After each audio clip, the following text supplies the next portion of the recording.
Vamos a hacer, digamos, un poquito un raconto, ¿no? De lo que estuvimos repasando la clase pasada, ¿no? A ver, aclaraciones generales. Por un lado, la agilidad, digamos, la agilidad podríamos decir que es un movimiento o una corriente de ejecución de proyectos que tiene un origen fáctico, ¿no? Entonces, cuando digo tiene un origen fáctico, lo que quiero, digamos, comentarles es que, digamos, como corriente de pensamiento, llamémoslo así, no es una corriente dogmática que venga, digamos, de un modelo de visión del mundo particular y que de alguna manera es excluyente en sus afirmaciones y conclusiones, sino que en el fondo son un conjunto de buenas prácticas, podríamos plantearlo así, de best practices, que sí se basan en ciertos valores, digamos, que estuvimos viéndolos, ¿no? De la persona por sobre los procesos, el producto por sobre la documentación, la agilidad por sobre la predicción, ¿no? Esos son algunos de los valores que tenemos en esta práctica. Ahora, como cualquier aspecto que esté vinculado a los valores, es difuso, se plasma en creencias o se plasma en ceremonias. De hecho, se llama ceremonias a las reuniones de Scrum, por ejemplo, en particular, pero de la agilidad en general. Entonces, digamos, no es que esta es una cuestión, digamos, excluyente que es totalmente antagónica, digamos, al PMI. De hecho, el PMBOK, digamos, utiliza herramientas, a ver, utilizamos las mismas herramientas con enfoques diferentes, se podría pensar de esa manera. Dicho esto, digamos, sí hay conceptos que vimos acá que son estrictamente conceptos de Scrum, como por ejemplo, el Product Backlog es un concepto de Scrum, el Sprint Backlog es un concepto de Scrum. Ahora, hablar de backlog es una palabra mucho más genérica, ¿no? Lo mismo, digamos, una ceremonia como una daily no es que es algo exclusivo del Scrum, digamos, muchos equipos trabajan con coordinaciones diarias, digamos, y el Scrum toma esa buena práctica y la aplica en la gestión del Sprint Backlog, ¿no?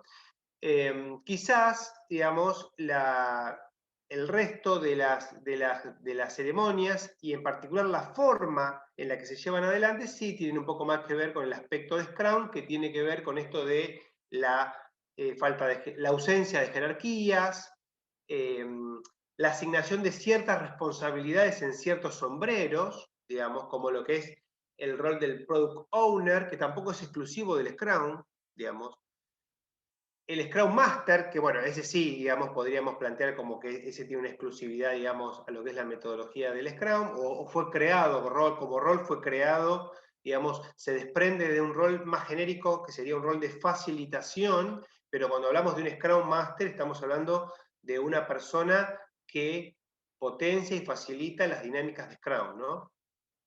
Y el equipo de desarrollo, que es una unidad de decisión, digamos, y de trabajo colaborativo, que es parte de cualquier metodología, ¿no? Así que, digamos, eso por lo pronto.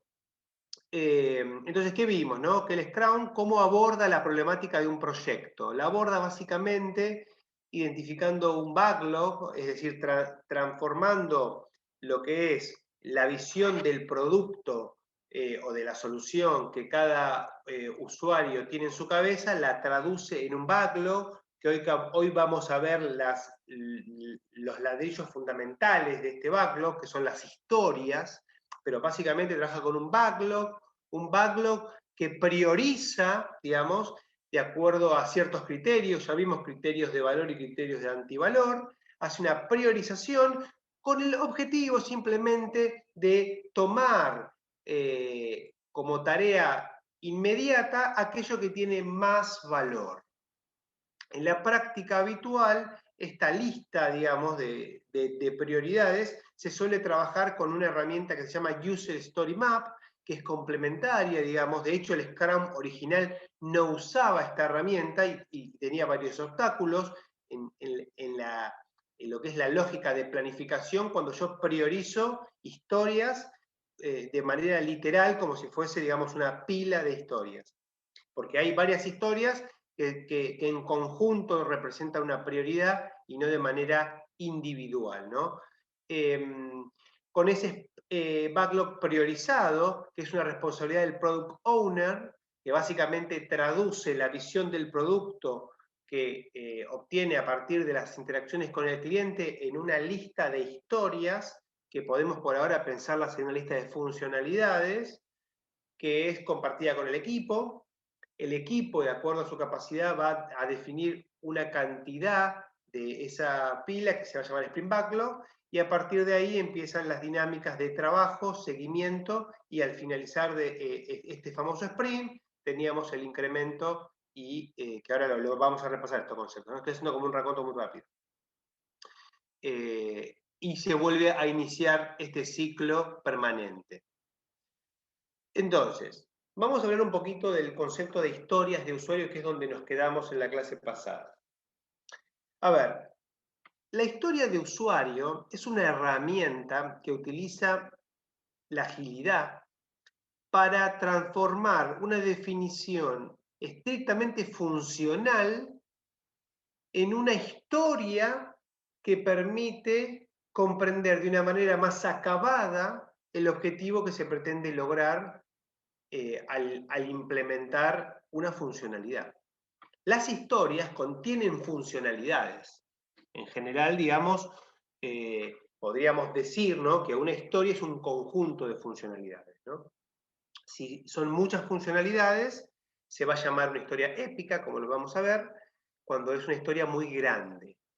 Las historias son descripciones cortas y esquemáticas. Ahora vamos a ver cómo se esquematiza una historia, pero es como si fuese, es como un subtítulo. Yo tengo un título, bueno, el título es muy corto, ¿no? Es demasiado corto. Un subtítulo podría ser una definición de una historia. Ahora vamos a ver algún ejemplo. Que lo que hace es resumir, o pretende resumir, qué necesidad está atacando o qué necesidad está abordando.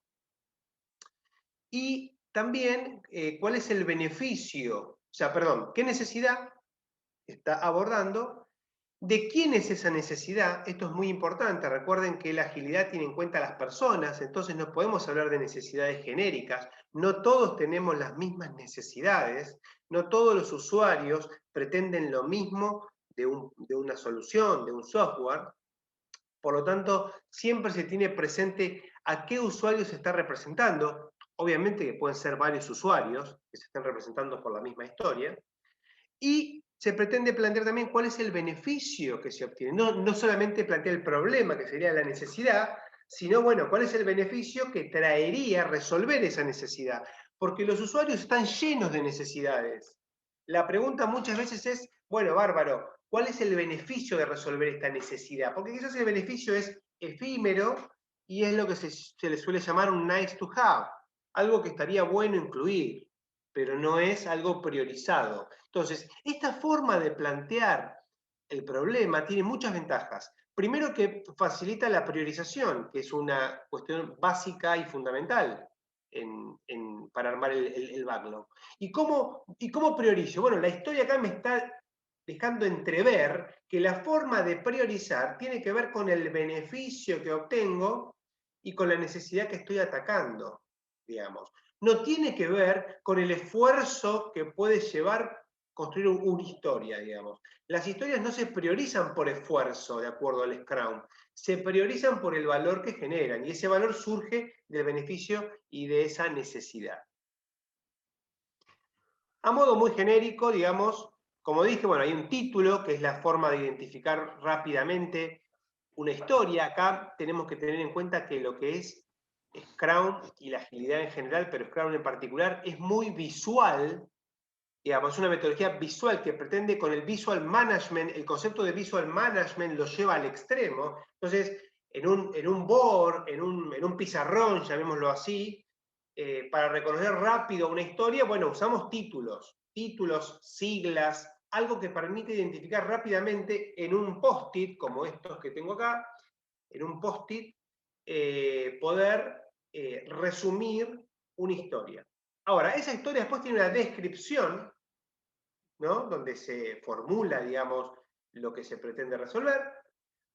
Tiene una prioridad, digamos, que es esta valoración que se hace, y tiene una estimación de esfuerzo, digamos, que se utiliza en general para después determinar lo que se va a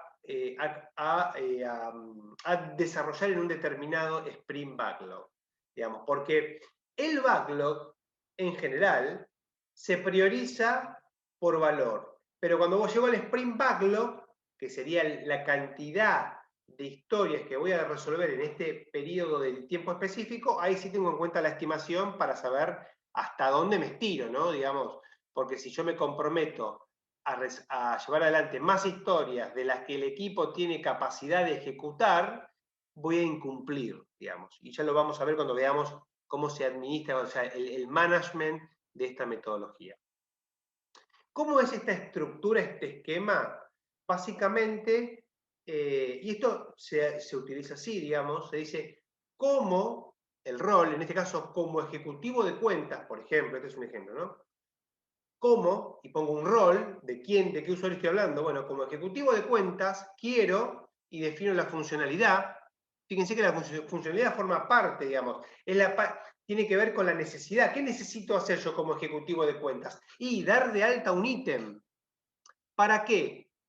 Para poder ofrecerlo a mis clientes. El beneficio es lo que me va a permitir a mí valorizar esta historia. ¿Cuán importante es ofrecerle un nuevo ítem a mis clientes?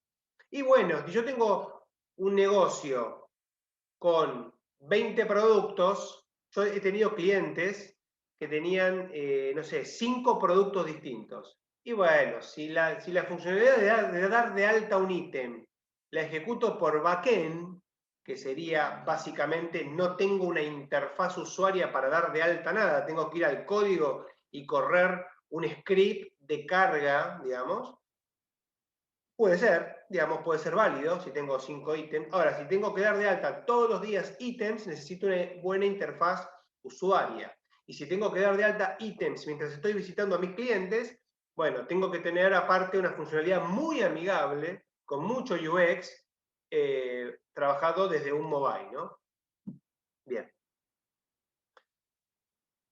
Las historias, que son estas unidades, una historia es, digamos, otra forma de verlo es como la unidad indivisible. Yo una historia, desde el punto de vista del valor, yo no puedo, digamos, partir esto en dos historias. Yo como ejecutivo quiero dar para ofrecer y en el otro el ítem, o sea, digo, no tiene, esta es lo mínimo, es lo mínimo que me permite a mí definir una funcionalidad. Entonces, la historia, digamos, como unidad, tiene que cumplir con estas dos condiciones. La condición de aceptación del equipo, o sea, el equipo, para poder aceptar una historia como válida para ser incorporada en el Sprint Backlog, tiene que tener las condiciones de estar lista. Definition of ready, por eso dice door, ¿no? Perdón, door. Muchas veces, y esto pasa habitualmente, yo como Product Owner tengo las historias priorizadas, pero no están en condiciones de ser implementadas, porque le faltan definiciones, porque no tengo los datos, porque me falta, no sé, no tengo el equipo, no tengo accesos o lo que fuese. Cuando una historia de usuario no tiene las condiciones para ser tomada o el equipo no está capacitado para usar la tecnología que se necesita para desarrollarla. Digo, cualquiera sea la causa, si el equipo no está en condiciones de tomar esa historia, por más relevante que sea, el equipo no la va a tomar en el Sprint Backlog. Esto es muy importante. Esto es un más, esto es una cuestión normativa, ¿no? Ahora, en la práctica, yo les voy a decir que los equipos toman muchas historias que no están en condiciones de ser aceptadas. Y las toman igual. Y se corre el riesgo de ¿qué? De que esa condición no se cumpla durante el transcurso del sprint y por lo tanto lleguemos a la finalización del sprint con una historia sin finalizar, con una historia incumplida. Bien, y la contracara de esta condición es la condición de aceptación del PO. El Product Owner también tiene condiciones para decir, ¿sabes qué? Te doy por finalizada esta historia. Y a eso se llama el Definition of Done. La definición de cuando algo está terminado. Y esto puede tener que ver con que esté implementada en cierto ambiente, que tenga las pruebas de usabilidad completas, que tenga la documentación actualizada, que haya sido validada con el usuario. Bueno, hay un montón de condiciones que se pueden dar, ¿no? Y estas condiciones son impuestas por el Product Owner y son parte de las condiciones de aceptación. Si un equipo acepta una historia sin Definition of Done y no sabe qué cacho está aceptando. Entonces, el Definition of Done es parte del Definition of Ready, digamos. Lo que sí está claro, que si en la historia, yo como Product Owner, mi condición de aceptación es que esté en producción, va a tener que volver a pasar, o sea, es más, tiene el testing incluido. Ahora, yo puedo decir, no, la condición de aceptación de esta historia para este sprint es que me la dejen en test, lista para testear el próximo sprint. Entonces, en ese caso, la condición no incluye, ¿no? Eso depende de cada sí, del circuito, por ejemplo. Exactamente, depende del circuito, de las situaciones. La realidad es que hay equipos que son muy rápidos, muy ágiles, para usar la palabra, digamos, con mayor propiedad, que en un sprint te genera un incremento de valor en producción. Pero hay muchos equipos que no tienen esa agilidad y por lo tanto necesitan más de un sprint. Entonces tenés que como trabajar con esas restricciones, digo, porque vos trabajás con el equipo que tenés, no con el ideal, digamos, ¿no? Bien, entonces, ¿cuáles son las condiciones? ¿No? Las condiciones de trabajo en Scrum es que las historias, esta unidad indivisible, defina como se defina, pero esa unidad debe terminarse durante el sprint. Si yo ya tengo una historia, vamos al ejemplo este que me hiciste plantear. Si yo tengo una historia como Product Owner y digo, la historia es, yo como ejecutivo de ventas quiero dar de alta un ítem con el objetivo de poder ofrecerlo a mis clientes. Buenísimo. Las condiciones para que esté esto listo es que el maestro de clientes y el maestro de ítems existen en la base de datos, no sé, estoy inventando, ¿no? Que el login esté funcionando, hay ciertas condiciones, digamos, bárbaro. Y yo como Product Owner digo, la condición de que esto está terminado es que esté en producción. Entonces, el equipo, cuando evalúa esta tarea, esta historia, dice, pará, esta historia nos va a llevar más tiempo de un sprint, no la vamos a poder terminar en un sprint, porque por la razón que sea. Entonces, yo como Product Owner voy a tener que splitear, hacer un splitting, o sea, partir esa historia. Cuando el equipo, o sea, esto que era indivisible, muchas veces es indivisible como hipótesis, digo, o sea, la historia no está cerrada o definida hasta que no se acuerda con el equipo. O sea, una historia firmada en sangre es una historia incluida en un sprint. Ahora, hasta que no esté incluida en un sprint, puede cambiar, porque justamente hay iteración. Si hay algo que no hay que tener, es encorsetarse con esto. Si yo me encorseto con la metodología ágil, estoy siendo anti-ágil, digamos. Entonces, bueno, hay muchas cosas que en el by the book suenan bárbaras y maravillosas, en la práctica hay que adaptarlas, ¿no? Una de ellas es este concepto de la indivisibilidad de la historia. Sí, es indivisible una vez que está incluido en un sprint backlog. Mientras una historia puede pasar por un montón de cuestiones, digamos. Lo concreto es que una historia representa, digamos, bueno, acá hay otra aclaración. Desde lo que es la visión purista del Scrum, todas las historias representan un producto terminado, un producto funcional, un incremento de producto. Bueno, a veces hay historias que no tienen un incremento claro de producto y también son válidas. Pero bueno, no me quiero meter con cosas muy particulares. Lo concreto es que las historias, sean como sean, una vez que están en el Sprint Backlog, se tienen que terminar. El compromiso es que todas las historias estén en done al finalizar el sprint. Si no es posible esto, como lo comentaba, lo que plantea el Scrum es, bueno, hay historias épicas que llevan un esfuerzo tan grande que hay que splitearlas, no queda más remedio. Bueno, se splitean. O sea, las historias épicas se dividen en historias menores, que puedan ser ejecutadas en un sprint. Bien, y ahora sí, el sprint backlog, digamos, ya lo venimos hablando, es el conjunto de historias que el equipo se compromete a ejecutar en un determinado sprint. Siempre el sprint backlog está asociado a un sprint, digamos. O sea, ahora después les voy a mostrar una herramienta de Scrum, pero básicamente un equipo va teniendo sprint, es decir, vamos a suponer 2 semanas, va acumulando sprints. Hay equipos que tienen, no sé, voy por el sprint 180, digamos, porque ya pasó un año. Perdón, un año no, 180 serían 3 años trabajando juntos, o más, 3 años y medio. Digamos, si cada año tiene 50 y pico de semanas, tiene 20 y pico sprints, si fueran de 2 semanas, bueno, un equipo que tiene 180, que va por el sprint 180, digamos, ya tiene cierta historia, ¿no? Bueno, ese sprint, que es el compromiso ese sprint backlog, que es el compromiso que asume el equipo para un sprint, digamos, es un conjunto de historias. Bien. Acá estamos viendo, en este pequeño grafiquito, a la izquierda tenemos el backlog, que sería todas las cajitas, digamos, o todos los post-it, para llamarlo de alguna manera, que están viendo a la izquierda. Fíjense que el sprint es el mismo backlog, pero asignado a un sprint, justamente. Acá el sprint 1. Y fíjense que cada historia, digamos, después sí se divide, pero en tareas. ¿Cuáles son las tareas que el equipo tiene que ejecutar para llevar adelante la historia?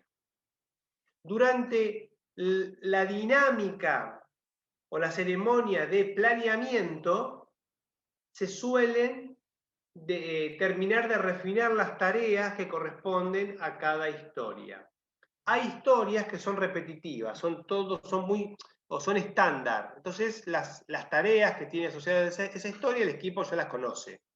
Por ejemplo, no sé, vamos a ver una historia que sea crear un dato maestro, como el que vimos hoy, ¿no? El de dar de alta un ítem. Bueno, esa historia quizás es súper conocida porque hemos dado de alta un montón de maestros.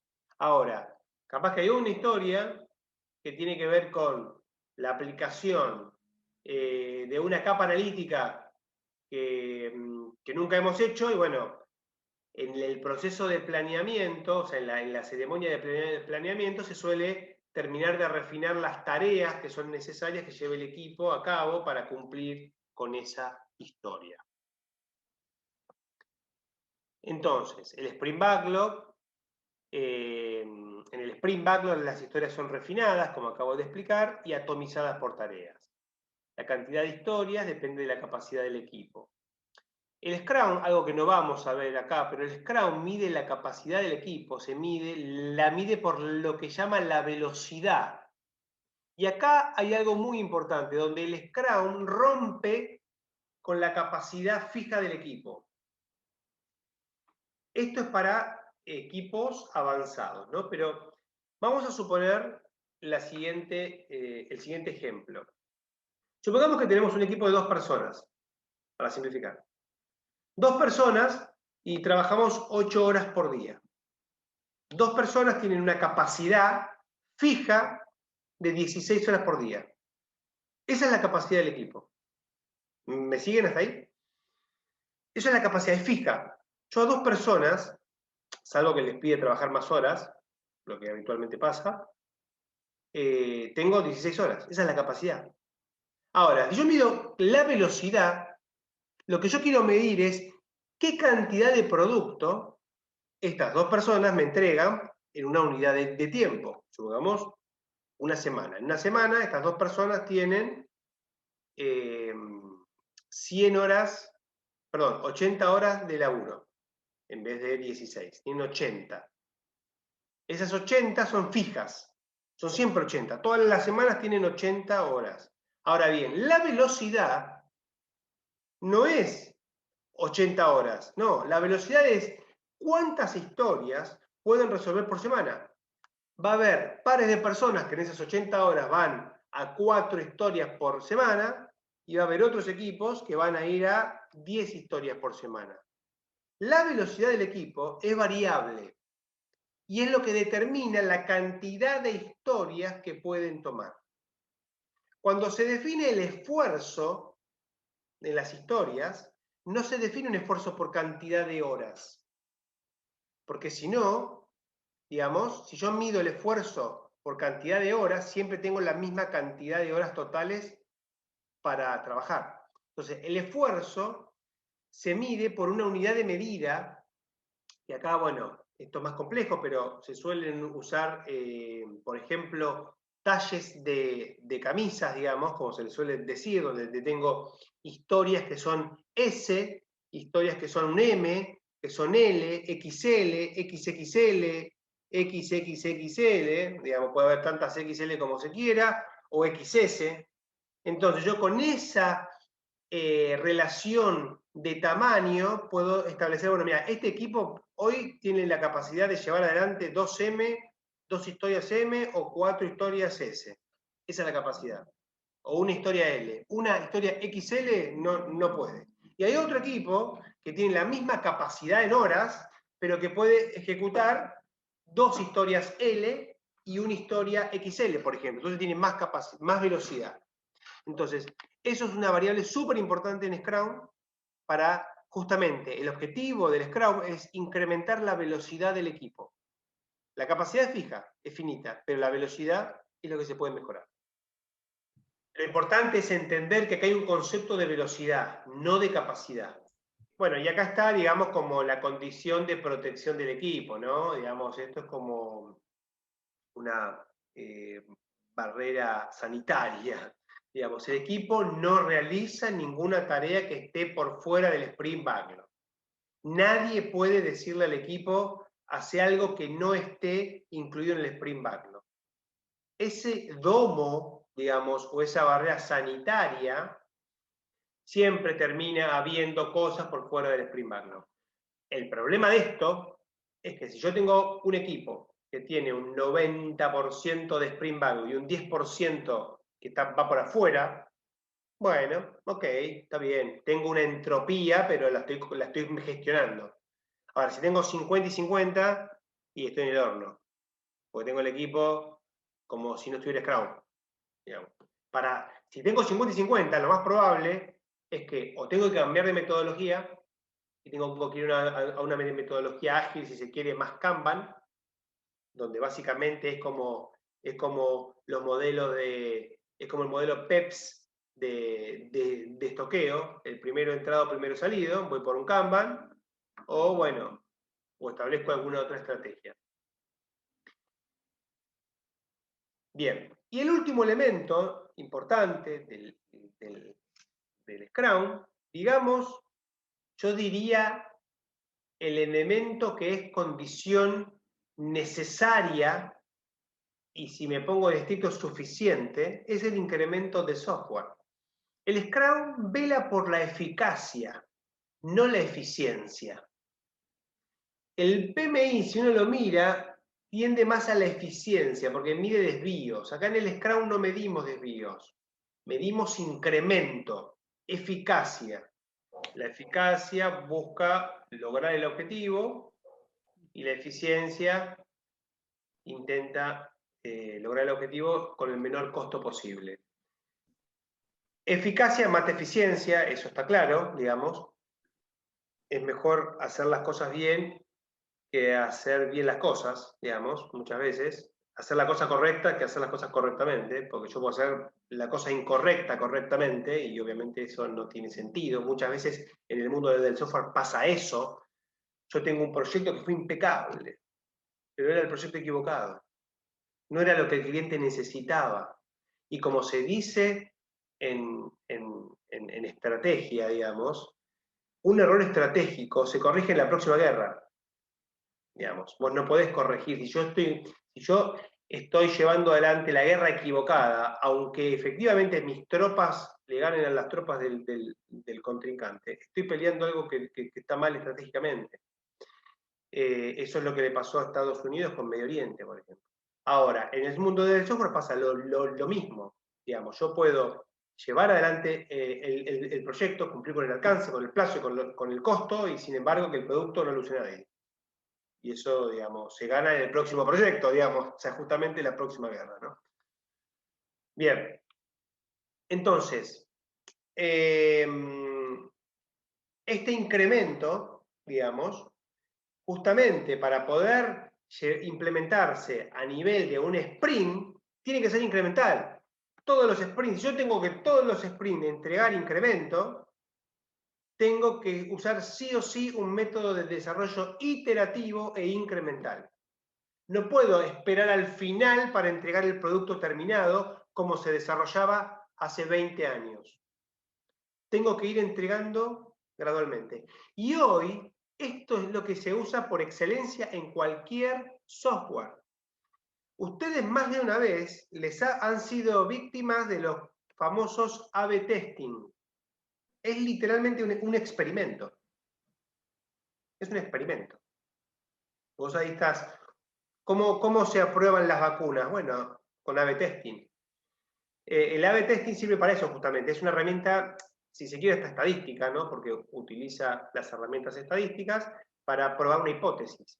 En el software, el desarrollo iterativo vive laburando con esto. A mí me ha pasado más de una vez que estoy usando una aplicación y me aparecen funcionalidades nuevas. Y después voy a ver, no sé, estoy con un amigo y él no la tiene. Entonces, obviamente que estoy siendo A/B testeado, digamos. Me están testeando. Están probando si una funcionalidad agrega o no valor. Bueno, eso es la base del desarrollo iterativo e incremental, ¿no?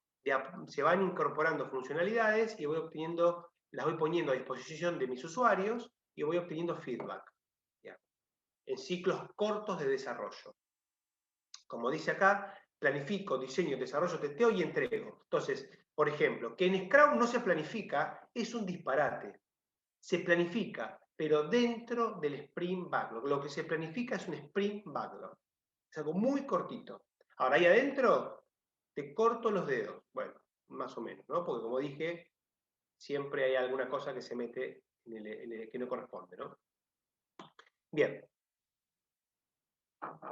Ahora bien, ¿cuál es la filosofía del incremento? Acá tenemos dos formas de construir un auto.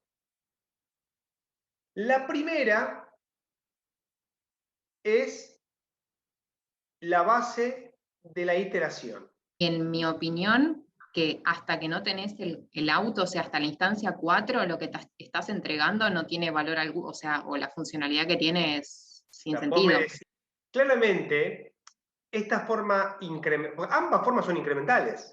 O sea, la incrementalidad está en los dos modelos. En el modelo, llamarlo incremento PMI, digo, hoy ya ni siquiera el PMI trabaja de esta manera. Y Jano, que es experto en PMI, me lo va a certificar. Pero claramente, digamos, hoy ya no se labura así. Pero bueno, es una forma de plantearlo, ¿no? Donde yo voy creando funcionalidades y hasta que no tengo un montón de cosas armadas, no puedo entregar nada, no puedo mostrar nada. Digamos, esto en el software es muy normal. Los desarrolladores les cuesta trabajar y desarrollar, a ver, a los desarrolladores, tampoco le quiero tirar el fardo a los desarrolladores. A todos nos cuesta pensar un producto, digamos, con el modelo de incremento Scrum. Lo más fácil es, como dijo Jack, agarro un problema, lo parto en pedacitos, voy resolviendo cada pedacito, junto el problema y lo entrego. Ese es el modelo de más arriba. La diferencia entre estas dos imágenes es que la de abajo trabaja con el concepto del mínimo producto valorable y la de arriba no. Ahí sí tenemos una diferencia. Ambas iteran. Pues yo itero, puedo iterar, digamos, no es que no itero. Pero ¿de qué me sirve una iteración con el modelo de desarrollo tradicional? No me sirve, porque el usuario no va a saber qué respuesta darme. Yo te llego a tu casa con una rueda, vamos a decir, me encanta, me encantan, ¿viste? Los pinchecitos de la rueda, porque está nueva, está linda, yo qué sé. Digo, ese feedback no me sirve. En cambio, si yo te doy una patineta, digamos, y sigamos con el ejemplo, vos te tenés que trasladar del punto A al punto B, vamos a suponer que el objetivo es ese. Yo te doy una patineta, y vos decís, no, digo, pará, no me sirve la patineta, porque yo tengo que ir volando. Digo, o sea que las ruedas tampoco. Bueno, ok. Me doy cuenta en la iteración 1 que vos necesitabas un avión, no un auto. Ahora, en la iteración de arriba, si yo llevo una rueda, vos no sabés si una rueda de un avión, de un auto, yo qué sé, no sé qué me está mostrando. Entonces, el concepto del MVP, y está el concepto del MTP, digamos, que es el producto mínimo testeable, es súper importante, en realidad, para entender si estamos desarrollando lo que el cliente necesita.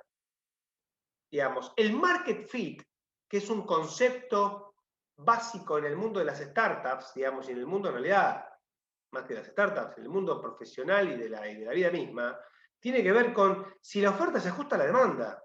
Y eso lo podés detectar llevando un producto terminado, como MVP, digamos.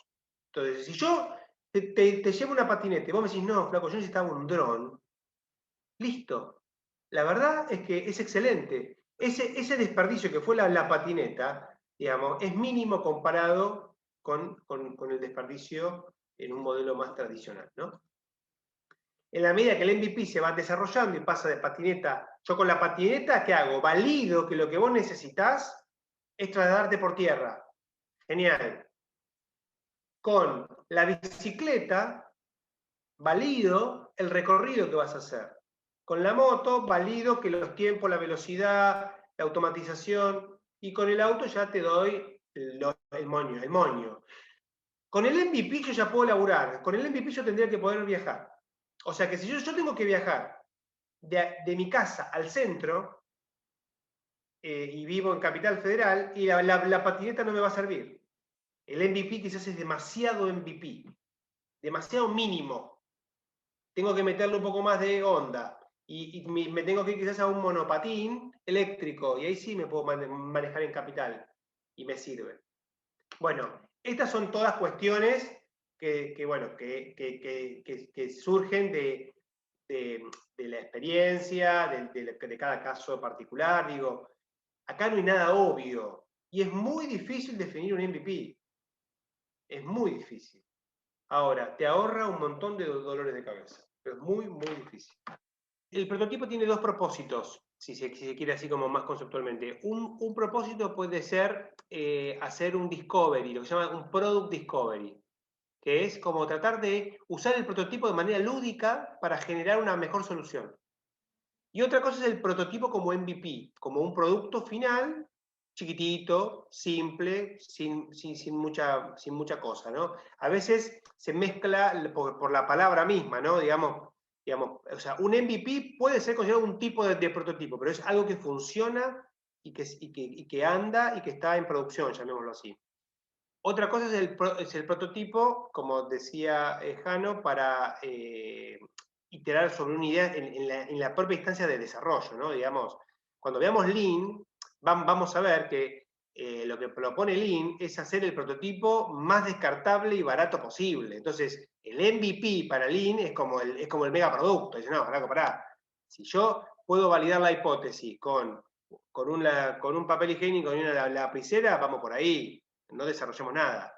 Ahora, cuando yo hablo de mínimo producto viable en este concepto, sí estamos hablando de desarrollo.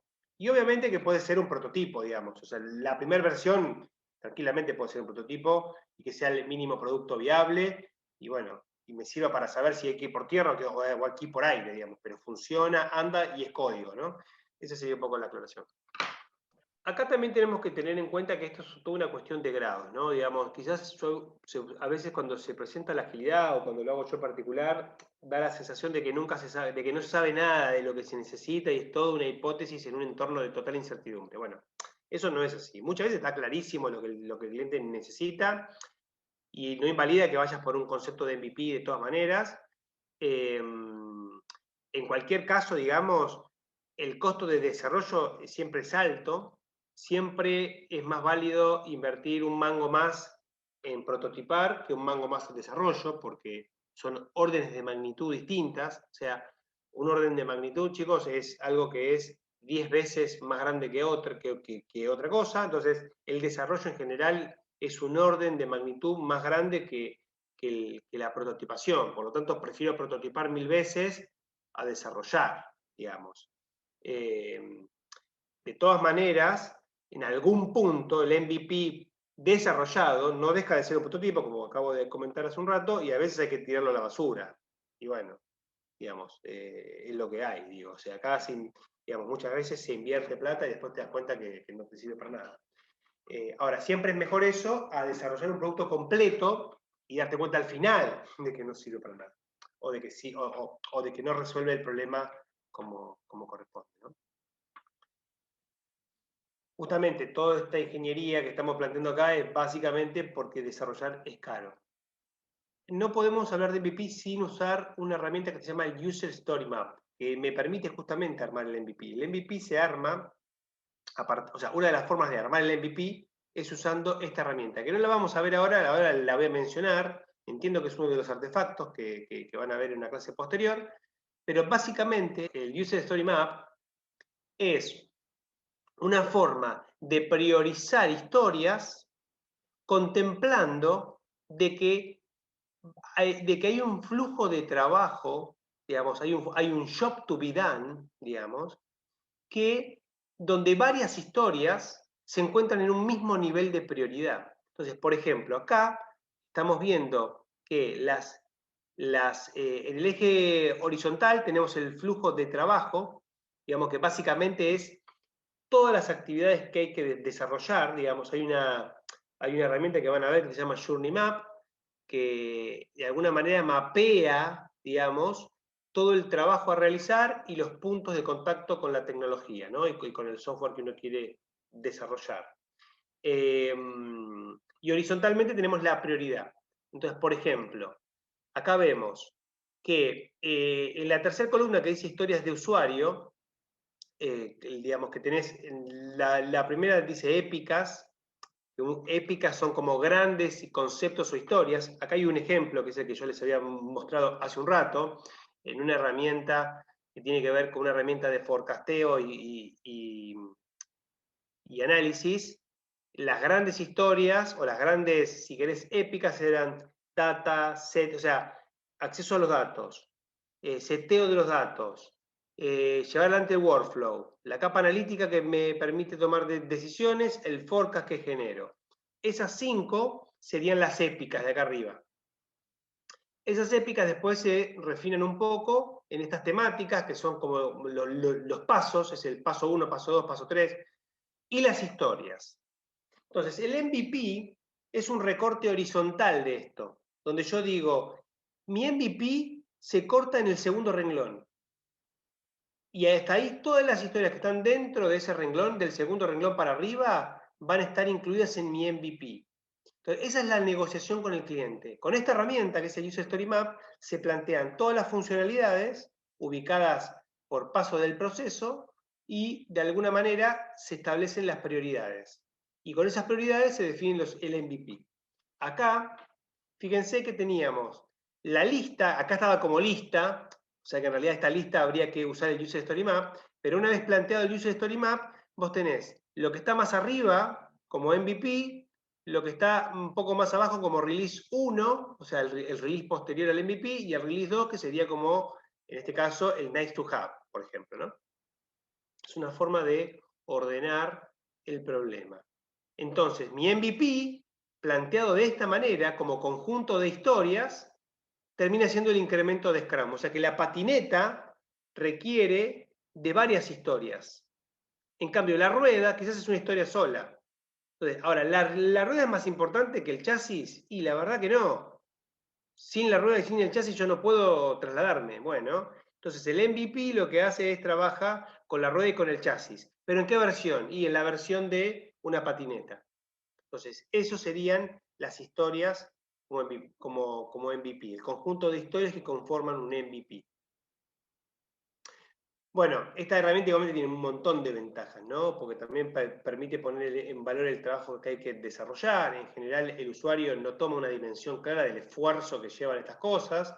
Entonces, cuando uno plantea un laburo serio y detallado de User Story Map, realmente se empieza a visualizar la complejidad del proyecto, qué cosas son indispensables y son parte del MVP y qué cosas, la verdad es que se pueden, digamos, pasar a próximos releases.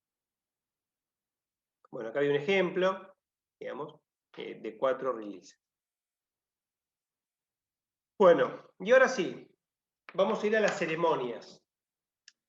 Que a ver, acá no me voy a detener demasiado, esto está en la bibliografía, lo van a poder ver, pero básicamente un sprint es un conjunto de ceremonias, puede entenderse como un conjunto de ceremonias ubicadas en una barra temporal, donde el sprint comienza con un refinamiento, perdón, con una reunión de sprint planning, donde de alguna manera se acuerda el sprint backlog, a ese sprint backlog se empieza a ejecutar y se le da seguimiento diario con la Daily Scrum hasta llegar al final del sprint, donde se hace una revisión del producto terminado, se hace lo que es una demo, se muestra el producto y se hace después de la demo una retrospectiva que es como una autocrítica del equipo, que continúa subiendo para arriba por la sprint planning. En general, por ejemplo, la sprint planning, la demo y la retro se hacen todas el mismo día. Entonces, por ejemplo, cada 2 martes tenemos las dinámicas de Scrum que nos definen las tareas por 2 semanas. ¿Sí? Pasa todos los martes, a la mañana, por ejemplo, ¿no? Entonces estás 4 horas llevando adelante todas estas actividades.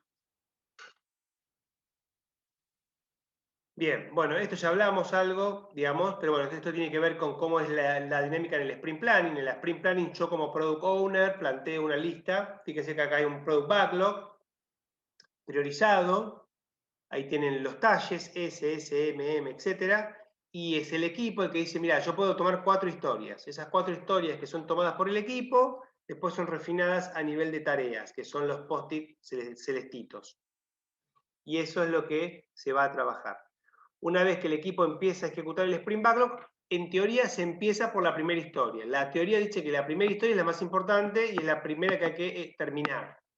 Y se sigue por la segunda, se sigue por la tercera y por la cuarta. Entonces se va como terminando las tareas de arriba para abajo. En la práctica a veces esto no es tan así, digamos, porque se van desarrollando tareas de varias historias. Ahora les voy a mostrar en un ratito un sprint backlog real para que vean cómo es.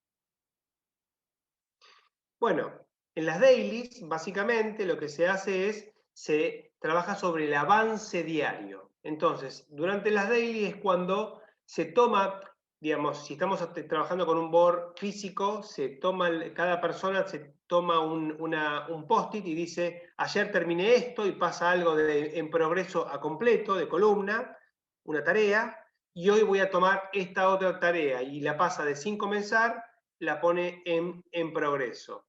Entonces, se actualiza de alguna manera lo que se hizo ayer y lo que se va a hacer hoy.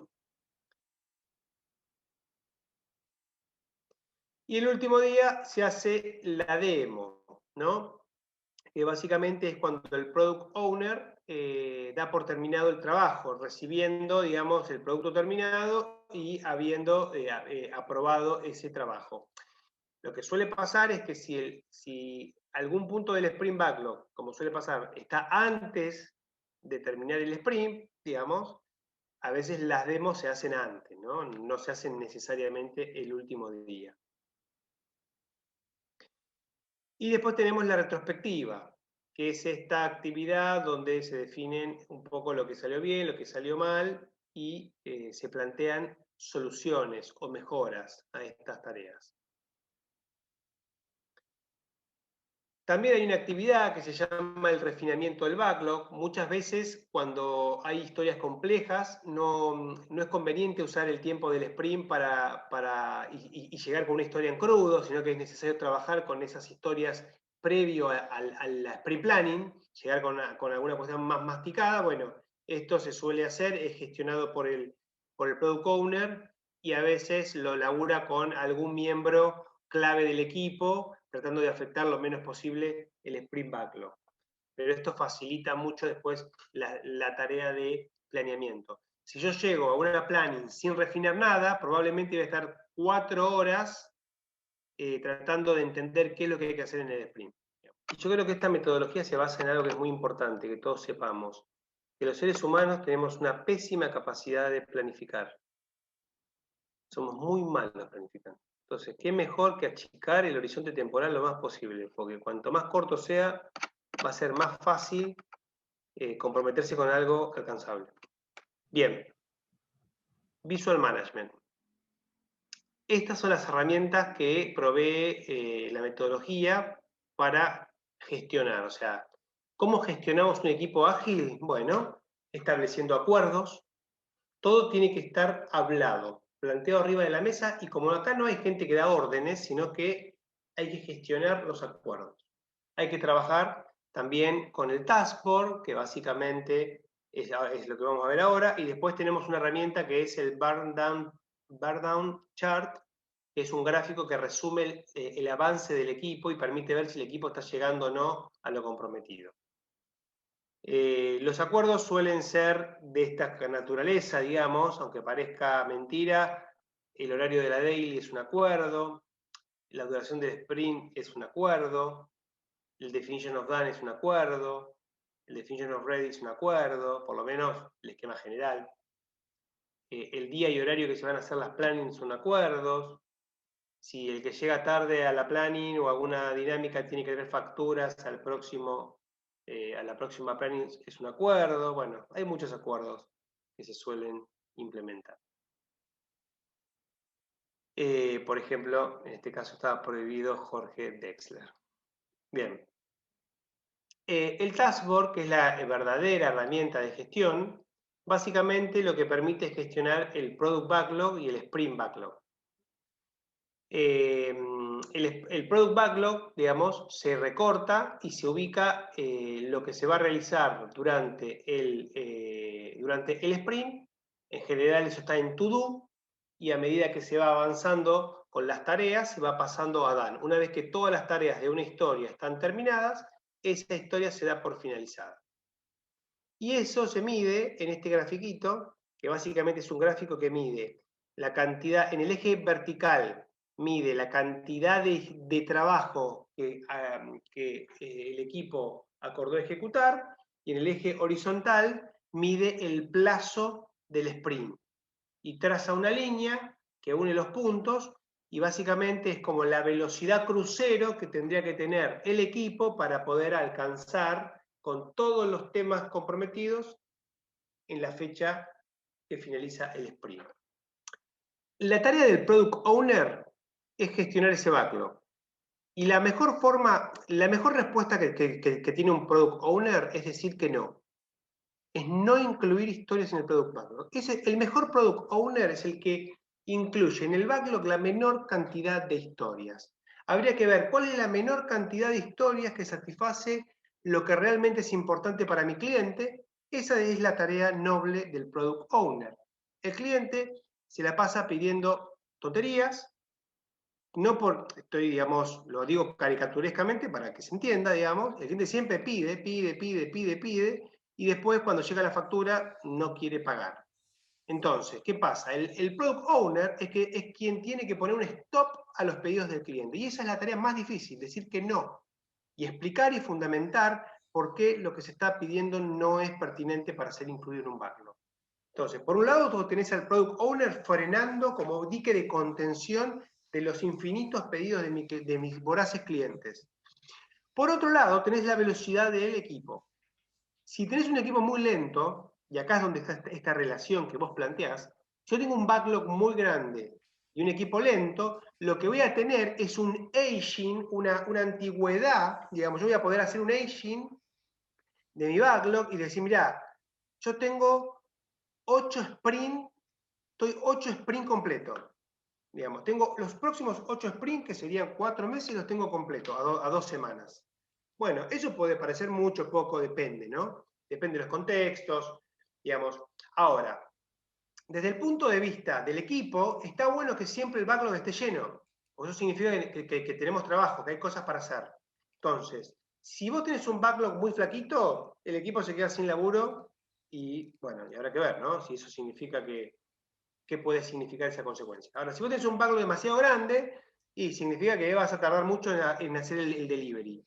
No hay una respuesta simple ni obvia. Esto hay que gestionarlo, y son acuerdos que se logran, ¿no? Cuando vos tenés un producto, un proyecto, si ese proyecto tiene un backlog muy grande, puede pasar que no haya presupuesto. Entonces hay que achicarlo. Porque más allá de que en Scrum no se labura con un presupuesto fijo, si yo te puedo decir, mira, esto me va a llevar aproximadamente 10 sprints a $10.000 por sprint, son tanta guita. Bueno, entonces dice, mira, no tengo esa plata. Bueno, achiquemos el backlog. Ahora, si tengo un esquema de soporte, donde yo al cliente le voy haciendo una mejora continua sobre un producto que está funcionando, bueno, ahí es, bueno, ¿con qué velocidad querés ir gestionando este soporte? ¿Cuál es tu presupuesto mensual? Y si mi presupuesto mensual me da $5.000, que representa un equipo que va a hacer que lo que tengo en el backlog hoy lo voy a tardar de resolver en 2 años, y ese presupuesto no me alcanza. O esperás 2 años, o aumentás el presupuesto, o reducís el backlog. Bueno, simplemente para que vean muy rapidito, acá esto es una herramienta que se llama Scrumwise, que se usa justamente para gestionar proyectos con metodología Scrum. Y bueno, acá por ejemplo tenemos un backlog con un montón de historias, trial, configuración, escenarios, P por Q, etc. Fíjense como que hay una que está particionada en partes, o sea, P por 1, 2, parte 1, parte 2, planeamiento, etc. Y el backlog puede estar particionado, puedo tener un backlog en diferentes backlogs, o sea, digo, acá es una cuestión de gestión, ¿no? ¿Cómo quiero gestionar esto? Algo que no hablamos, pero que está bueno es, yo los backlogs los puedo agrupar y armar releases. En realidad sí, perdón, no es que no hablamos. Este es el concepto del MVP, digamos, yo vengo acá en releases y puedo incluir el conjunto de historias que forman parte de un release, digamos, ese primer release puede ser el MVP, y meto todo lo que necesito para un MVP o un release. Y después lo que voy haciendo es, dentro del sprint, fíjense cómo voy generando esto que yo les mencionaba, el sprint 1, 2, etcétera. Y dentro del sprint están incluidas todas las historias que forman parte de ese sprint, digamos. Esto se realiza en la planning. Yo en la planning paso historias del backlog o de releases, las voy metiendo dentro del sprint. Una vez que están en el sprint, las puedo mirar en el taskboard, que es la herramienta con la que se hace la gestión diaria. Fíjense como en este caso, digamos, estamos viendo una primera tarea que está incompleta, y sin embargo estamos trabajando una segunda tarea, y si ustedes miran esto, digamos, tenés cosas completadas de menor nivel.